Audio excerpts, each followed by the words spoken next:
You know, Chinese people be beefing with each other. I don't understand. Cantonese people be like, "Aya, 거리北方人佢哋食好肥，唔好食，唔新鮮嘢，食好多面，唔係幾好." Meanwhile, Northerners be like, 廣東菜沒有味道，廣東人什麼都吃。Aya. Meanwhile, both of their food is good. I'm gonna use what I have and make a Szechuan-inspired noodle dish. This is inspired after Ian cooks. He made a chili oil noodle. Celery that's about to go bad, carrot, mushy tomatoes.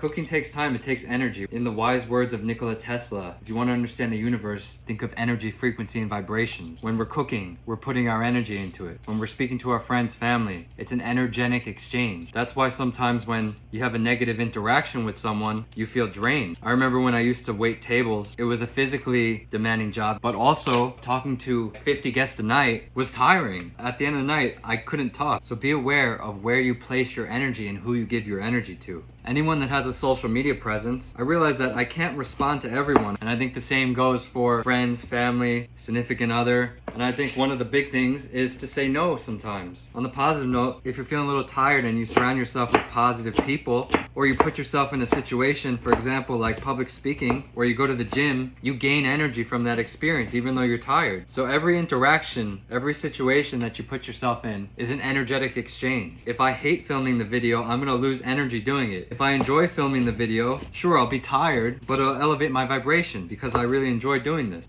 2 tomatoes, score the top and the bottom, in there 30 seconds. Cold water. I got an onion. You know, a lot of people are gonna hate you for no reason. They'll say something like, "Michael, put a shirt on." I'll be like, "I don't care." It's like 90 degrees here, and we don't want to turn on the air conditioner. Carrots, onions, celery. I'm just gonna peel the skin off. Here's the tomatoes. I took the stem part off. It was getting a little tough. I forgot to mention I'm using lentils. I'm not using meat. They've been soaking in hot water for an hour. Olive oil.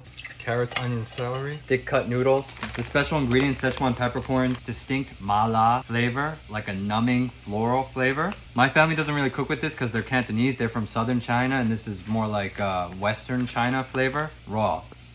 Yeah, it's more back heat. Color, tomatoes, and then my lentils. Add a little bit more water. Soy sauce, black vinegar. Excite the flavor. Oh shit, on the floor.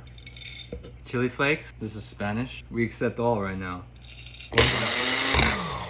Thick. Chinese cooking always has a little bit of sugar to balance out the flavor. And burn my mouth.